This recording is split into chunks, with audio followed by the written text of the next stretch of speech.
জবাব দাও, জবাব চাই, জবাব দাও। এই যে জানলাটা একটু খুলে রাখবো তার উপায় আছে? খালি মিছিল আর মিছিল। সরকার তুমি জবাব দাও। বলি সরকার কেন জবাব দেবে শুনি? সত্যিই তো, তোমার সামনে সরকারের নামে বলা কি চারটিখানি কথা নাকি? চালাকি পায়া হে? কি ফুটকাটা হচ্ছে শুনি? বেশ, তুমি থাকো তোমার সংসার নিয়ে, আমি এই সংসার থেকে পদত্যাগ করলুম। এ নিয়ে কবার হলো? তার মানে? না মানে সকালে পদত্যাগ আর রাতে প্রত্যাহার, এ তো তোমার কাছে নতুন কিছু নয়, এই তো চলছে আজকাল। বেশ করব, 1000 বার করব। আমার সংসার থেকে আমি পদত্যাগ করি আর প্রত্যাহার করি, তাতে কার কি শুনি? আহাহাহা, সেটা বললে হবে না, আগে নোটিশ দিতে হবে, তারপরে উপযুক্ত লোক না পাওয়া পর্যন্ত তোমাকেই কাজ চালিয়ে যেতে হবে। কি আমার জায়গায় নতুন লোক বসাবে? তলে তলে তোমার এই মতলব? বেশ, আমি এই মৃত্যু অনশন শুরু করলাম, দেখি আমার ঠেকায় কি। দেখো দেখো দেখো, এই আমরা অনশনটা কিছুদিন পরে করলে হয় না? কেন?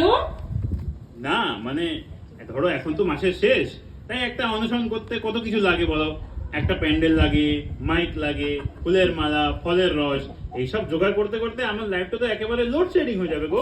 হোকে হোকে হোকে, যে সংসারে আইন শৃঙ্খলা বলে কিছু নেই, সেই সংসারের একমাত্র প্রতিকার হলো অনশন। কেন সংসারে আইন শৃঙ্খলার আবার কি হলো বাবা? বলি এটা একটা সংসার?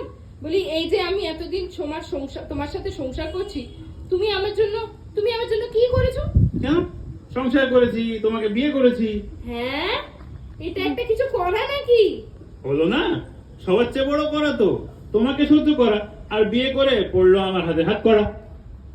হ্যাঁ, তখন মনে ছিল না যখন বলেছিলে তোমার সারা জীবনের ভাত কাপড়ের ভার নিলুম?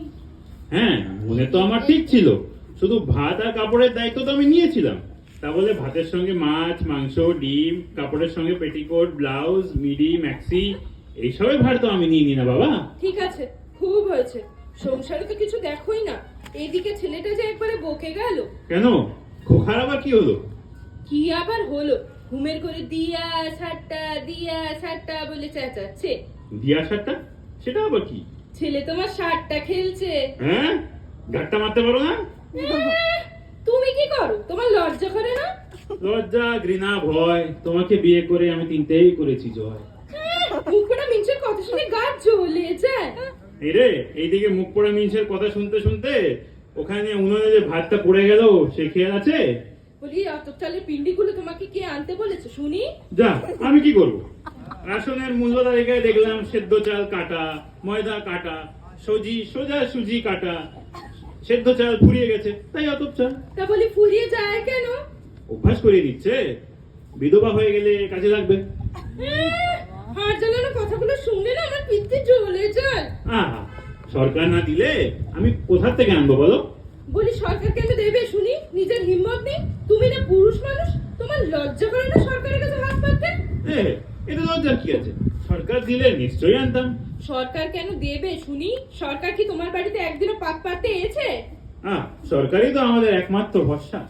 তা এতই যদি বোঝো তাহলে কথায় কথায় সরকারের নামে দোষ দাও কেন? এ কি, সরকার দোষ করলে বলতে পারবো না? না, বলবে না। বলি সরকার যদি এতই খারাপ তাহলে সরকার বাড়ির মেয়েকে বিয়ে করতে গেছিলে কেন? এই মরেছে। আচ্ছা তুমি কি বুঝো বলো তো? থাক থাক থাক, তোমায় আর আমায় বোঝাতে হবে না। সরকার সে সরকার না।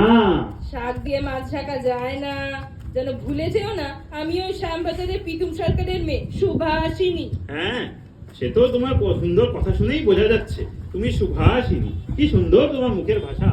দেখো দেখো দেখো, এই শেষবারের মতো বলে দিচ্ছি, ফের যদি কোনোদিন আমার বাপের বাড়ির নামে দোষ দিয়েছো আমি কড়ি কাঠেই ঝুলে পড়বো।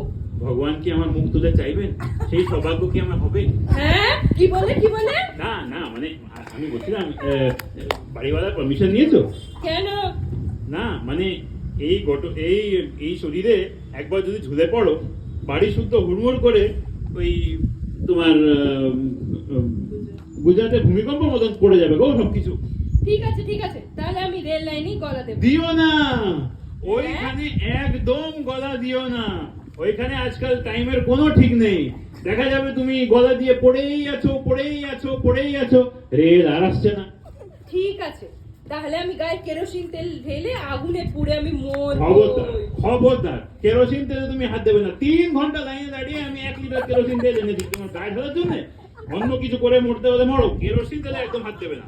বেশ বেশ বেশ, আমি বিষ খাবো, তবু আত্মহত্যা করে এর প্রতিশোধ আমি নেবই নেব। দেখো দেখো, অত অত অত অখাদ্য কুখাদ্য খেয়েও যখন তুমি পটল তোলোনি, তখন এই বিষও তুমি হজম করে দেবে। হ্যাঁ, যাক গিয়ে এই বলছিলাম, মানে তুমি আত্মহত্যা করলে করো, আজকেরটা বাদ দাও, আজকে করো না। কেন আজকের দিনটা থাকবে কেন শুনি? না মানে আজকে সন্ধ্যায় শোয়ের 2টো টিকিট কেটেছি। ওহো, হিন্দি ছবি, শুধু ঝাড়পিট, ঢিসুম ঢিসুম ঢিসুম ঢিসুম। বেশ, যাবে? তাহলে আজকের দিনটা ছেড়েই দি বলো। হ্যাঁ ছেড়েই দাও। কাল কিন্তু আমি আত্মহত্যা করবই করবো। হ্যাঁ হ্যাঁ, করো না, কাল কাল নিশ্চয়ই করো। কাল কিন্তু আমাকে বারণ করতে পারবে না, না, না। কথা দাও। না না না, ঠিক আছে, আমি আমি কথা দিচ্ছি, কাল তোমাকে নিশ্চয়ই আমি বিয়ে সেনে দেবো, তুমি নিশ্চয়ই আত্মহত্যা করো, আমি তোমাকে একদম আটকাবো না। আজকে এখন তাহলে ছবি এখন তাহলে ছবিটা দেখতে যাই। চলো চল চলো, চল চল। নমস্কার।